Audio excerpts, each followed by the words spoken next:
வணக்கம் நண்பர்களே. சமீப காலம் இல்லை, கடந்த சில வருடங்களாகவே தமிழக அரசு ஒரு பெரிய குற்றச்சாட்டினை மத்திய அரசு மீது வைத்து கொண்டிருக்கிறது. என்னென்னா, மாநிலங்களுக்கு தர வேண்டிய சில நிதி வரையறைகளை தரவில்லை, சில நிதிகளை தரவில்லை அப்படி வச்சுக்குவோம்.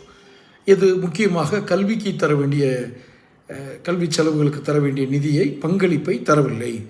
அதனால் நாங்கள் ஆசிரியர்களுக்கு சரியாக சம்பளம் போட முடியல அப்படின்னு ஒரு பொதுவான குற்றச்சாட்டு வைக்கிறாங்க.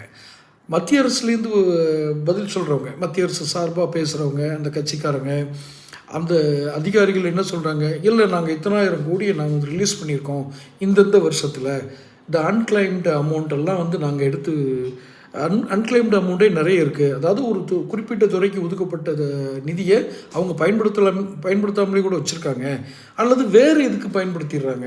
உதாரணத்துக்கு இந்த செக்மெண்ட்டுக்கு அப்படின்னு கொடுத்தா உதாரணத்துக்கு சொல்கிறேன், ஆதி திராவிடர் நலத்துறை, சமூக நலத்துறை, இதுக்குன்னு நாங்கள் ஒரு 1000 கோடியை ஒதுக்குறோம் அப்படின்னா, இந்த 1000 கோடி இவங்க அதுக்குன்னு ஸ்கீம் போடாமல் அல்லது அதை பற்றி கவனமே இல்லாமல், ஏன்னா எதுலேருந்து வருமானம் ஜென்ரேட் வருதோ அதில் தான் ஸ்டேட் கவர்மெண்ட் கவனம் செலுத்தும். இதிலெல்லாம் வருமானம் இது வெல்ஃபேர் ஸ்கீமில் உள்ளது. ஸோ அப்படி இவங்க செலவழிக்காமல் வச்சுருக்க தொகையே இவ்வளவு இருக்குது அப்படின்னு அவங்க தரப்புலேருந்து ஒரு இதில் என்ன நமக்கு குழப்பம்னா, உண்மையிலே நீங்கள் வரி வருவாயை எப்படி பங்கிடுறீங்க? அந்த பங்கீட்டு தொகையில் நமக்கு வர வேண்டிய, அதாவது மாநில அரசுக்கு வர வேண்டிய நிதியை, அந்த நிதி ஒதுக்கீடை அவங்க தந்திருக்காங்களா இல்லையா? நீங்கள் க்ளீனாக ரெக்கார்ட் ஷீட்டு, நான் என்ன கேட்குறேன், கம்ப்ளீட்டு ஆடிட்டிங் ஷீட் மாதிரிலாம் வேண்டாம்.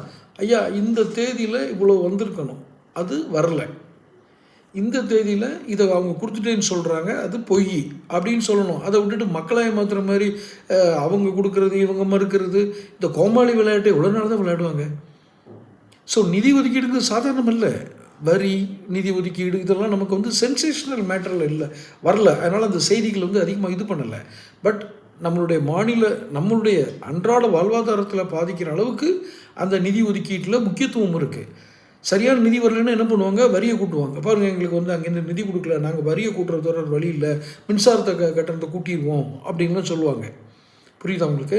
ஸோ நிதி ஒதுக்கீட்டில் வெளிப்படைத்தன்மையை 2 அரசுகளும், மத்திய அரசும் சரி மாநில அரசும் சரி, 2 அரசுகளுமே இதை வெளியிடணும்னு இந்த வீடியோ மூலம் கேட்டுக்கிறோம். தொடர்ந்து பேசுவோம். சேனல் சப்ஸ்கிரைப் பண்ணிக்கோங்க.